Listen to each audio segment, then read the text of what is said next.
Hi everybody, it's Cash. Welcome back. Thank you very much for joining me. Today I want to address a question that I've been asked on a couple of occasions recently, and that is, are we now in the end times? Is humanity in such a state of moral decay, and is the planet experiencing so many natural disasters and diseases and wars and whatever else that we are heading for an apocalyptic event? If not the end of humankind, then some kind of judgment day.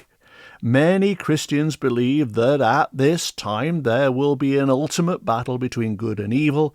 Jesus will return to earth, and those who believe in him will be saved, and everybody else will be left behind. Well, I thought I would go into the energy of the end times and see what pictures I got, and they are really, really fascinating. To a certain extent, they confirm what the legend of the end times is, which is remarkable and quite a surprise to me, because I do think we're going through an evolution. There's no doubt about that. We're moving from one era, what was, into a new era of what could be. And we're very, very fortunate to be alive in this hinge period, to see it all happening and to be a part of that. But it does mean there is uncertainty and fear and anxiety, and things are falling apart over there only to be rebuilt over here. And many millions of people are worried about that, which explains the current upsurge in interest in the church and religion and faith and God and so on. Of course, it's very interesting the way religion has developed a terminology for all these things. But if you're not religious, but you class yourself as spiritual, let's say, you might understand the same concepts but have a different kind of terminology for it. I would say that we are entering a period of personal responsibility, of personal accountability. We're not looking outside of ourselves, moving as one great herd where we believe in the same thing, but essentially give our power away to that thing. We're now looking inward instead and seeing that we are indeed children of God, as the Bible would have it. But in spiritual terms, all it means is that we have a divine connection within each one of us. And instead of looking outward for some kind of endorsement or validation of our power, we look inward and we acknowledge our self-empowerment. When I was in Italy recently, I visited the Duomo in Milan, the cathedral there. Maybe you saw that video. If you didn't, I'll put a link to it in the show notes below this one. But if you did see it, you'll know that I was particularly struck by how there was very little reverence anymore for what the church was built for. Everybody was admiring how beautiful it was and the size, and really it is very, very stunning. But they seem to have lost their connection to the very intention behind the cathedral. So they talked, they chatted, they laughed. Here's an example.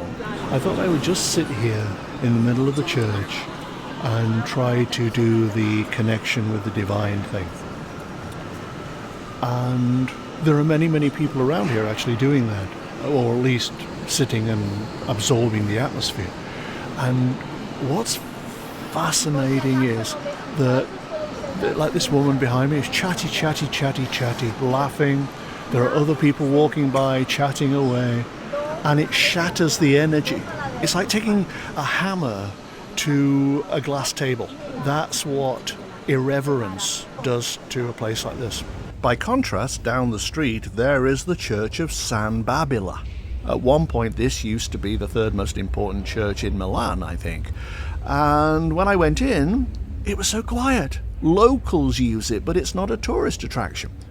And it was while I was in that church that I saw the parallels, the language of the religion and the language of spirituality. While I've been sitting here, it occurred to me that when people speak of the Father, Son, and the Holy Ghost, what they're actually referring to is the Father, universal intelligence, divine consciousness, the Son, which is the Christ consciousness, within each of us are a spark of the divine. And then the Holy Spirit, which is the connection we forge between infinite intelligence and our own divine spark.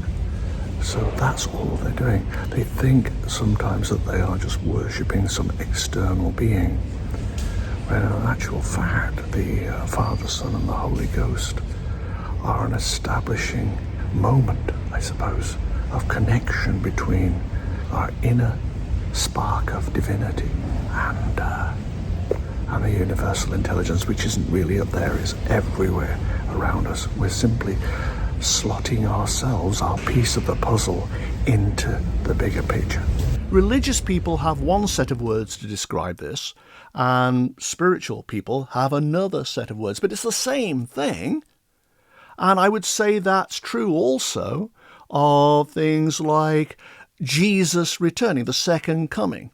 I would argue that Jesus the man left us 2,000 years ago, but the Christ aspect of his presence remains, because we each have a part of that within us. That's what makes us holy. That's what gives us our connection, our alignment to the divine. And my suggestion would be that part of this evolution of humankind over the coming years is about recognizing that there's no white knight coming to save us. We each have to do the work ourselves in acknowledging our Christ self and aligning that with the greater power. There's a guy called Richard Miniter. He is an investigative journalist. He was on a podcast recently called Trigonometry, which I found absolutely fascinating. I'll put a link to that down below as well in case you want to watch it. But what he said was that the human race is divided up into two kinds of people, the accountable and the unaccountable. The accountable people are the ones who are using their innate skills and talents and so on to further humankind, to add value to the real world. The unaccountable people are the ones who have a job and they show up to that job every day. They do it maybe very, very well, but they show up and then expect to be paid at the end of the month. They are contributing to the whole. They're not necessarily fulfilling their own natural desires. They may not be doing what they really want to do in life. They're simply turning up because they want to pay their mortgage or they want to pay their car payments or whatever it might be, raise their family and so on. And so there is the accountable and unaccountable. And my guess would be that with robots coming into the workplace increasingly and AI taking over practically in the next few years, then more and more people are going to be driven to looking inward and saying, what is my purpose? What am I here for? How can I use my natural abilities and skills to help the world? So instead of the world being tribal, there's this group over here competing with that group over there, you end up with people going, I am empowered in my own right. How can I contribute to the whole? So you get one global tribe. And there would be peace at that point because nobody is tribally trying to beat down anybody else. And that would fit into the end times philosophy as well. It brings about peace because people are individually tapping into their Christ self and becoming generally higher consciousness. And by the way, when I say higher consciousness, it's not a hierarchy. It's not like you can go to somebody and say, oh, I'm higher consciousness and you're low consciousness, so I'm superior to you. It's more like concentric circles, the way planets orbit the sun in our solar system. The closer you are to the sun, the lower the vibration of your energy currently, and therefore the more frazzled you're likely to be by fear and worry and anxiety. Everything's going on up here, and there is no connection to the divine, the higher consciousness frequencies inside. On the other hand, the further you move away from the sun, the cooler it gets. The more trust you have, the more surrender and faith you have. And you believe that the universe is working in your favor in a benevolent way to guarantee that everything goes according to how it should go. So it's not higher and lower. But lower consciousness is the one that's closer to the sun because it's all about fear and anxiety and worry and seeing a very, very small view of the picture. If you watch my other channel, you know that I very often talk about the macro and the micro of life. The micro being your daily responsibilities. Feeding your family, showing up to work, fixing the roof if there's a hole in it. All those little things that preoccupy us. Whereas the macro is the bigger picture, where you see how things are going. 90% of your energy may be taken up in the micro, because there's a lot to consider every single day and a lot to do. But you have to leave at least like 10% or more for the macro, for trust and faith and surrender, because that's what allows you to tap into your Christ self within. That's what Jesus was all about. And the more people do that, the more we evolve into this higher consciousness place of unity, of cooperation and collaboration and peace. Now, just out of interest, I went to AI, ChatGPT, and I said, tell me 4 beneficial consequences for the human race once we are over the end times, once the turmoil has subsided and we're into this new age. What will the benefits of all the chaos be? It said this: if we interpret the end times metaphorically as a profound global transition or reckoning rather than literal destruction, then emerging on the other side could bring several transformative benefits for humanity. Here are the 4. Number 1, spiritual awakening and unity. Once the chaos subsides, people may become more spiritually attuned, compassionate, and connected, transcending old divisions of race, religion, and ideology. The shared experience of global upheaval can unify humanity under a common purpose, peace, and deeper meaning. That's exactly what I said. Number 2, redefined systems and governance. Old, corrupt institutions often collapse during crises. What follows could be the rise of fairer, more transparent, and more humane systems. Governments focused on service, justice, and sustainability rather than power or greed. That makes total sense to me, because it's what we're leaving behind, the old ways of injustice and people grabbing power and wars and too much greed and so on. Number 3, environmental renewal and stewardship. The end times often imply a breaking point with how we've treated the earth. Coming through that could awaken global ecological responsibility, ushering in clean energy, regenerative agriculture, and a restored relationship with nature. That puts what we're going through in such a positive light. We're shedding the stuff we don't need, the old attitudes, the complacency with regard to the planet. Number 4, the last one, human potential unlocked. Stripped of distractions, illusions, and materialism, people might tap into their latent gifts, intuition, empathy, creativity, and collective consciousness.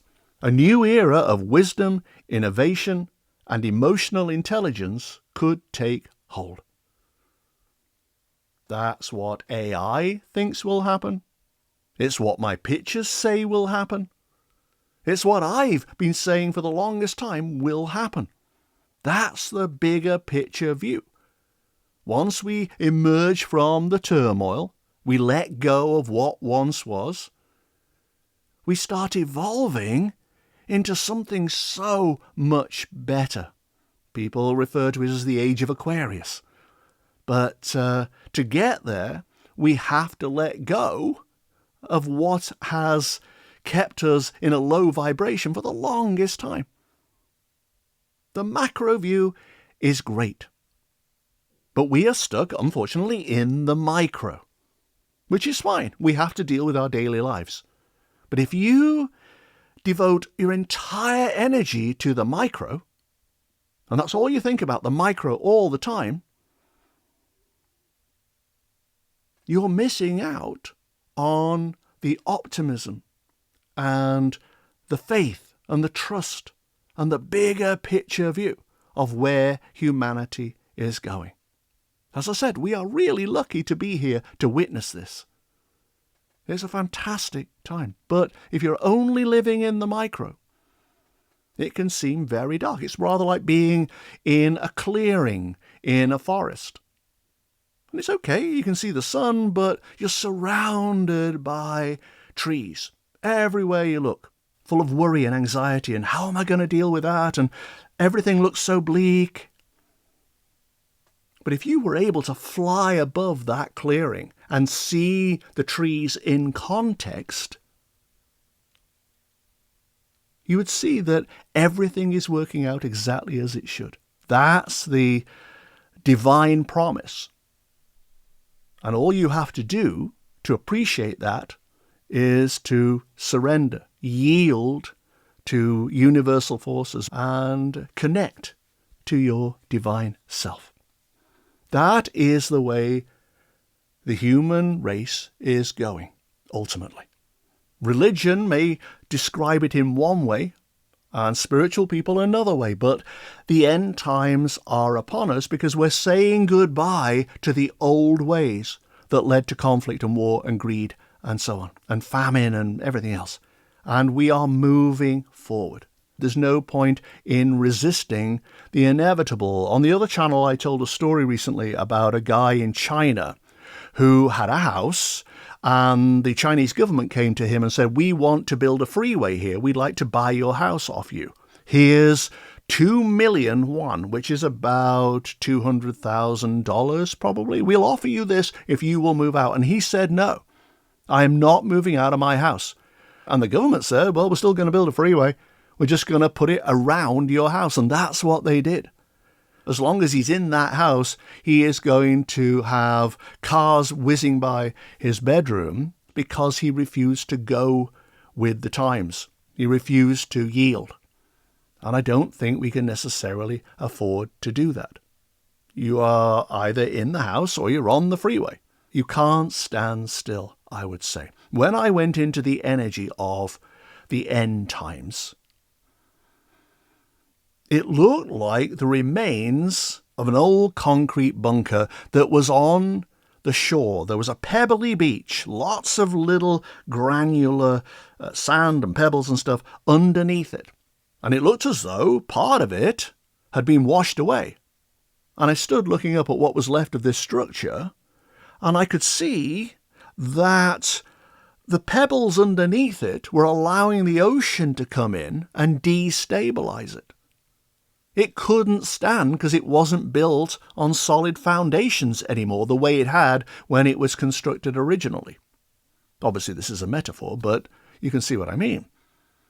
And ultimately, it became so unstable that it fell over and splashed in the water that was all around me. The water went everywhere. Everybody's going to be affected by this. AI alone is going to revolutionize society, and already is. Everybody felt the splash of the water. And now, what had been part of a bunker or part of, maybe that's the bunker mentality of the tribes, of everybody being separate and hunkering down in their own mind space. But what had once been this structure was now down. And it was an obstacle. You had to go over it. In fact, I tried to go around it and couldn't. There was ocean this side, ocean that side, and you couldn't go around it. I had to go over it. And so I climbed up the slope. It was very steep, so that's the challenge that these times present to us.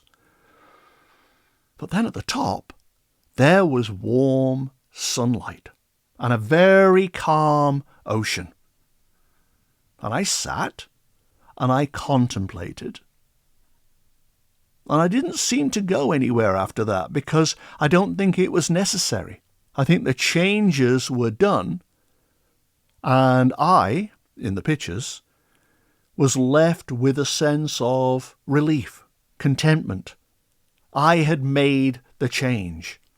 I had connected to who I was, and what was going on around me didn't matter so much.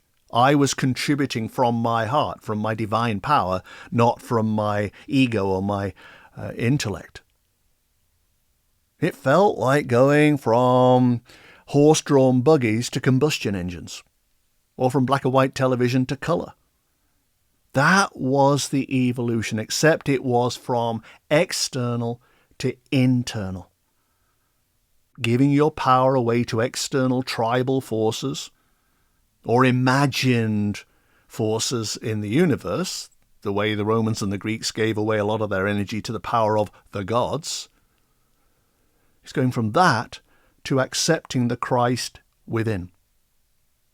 Yes, there is a second coming, but I would argue that Jesus Christ has been here all along. All you had to do was claim it.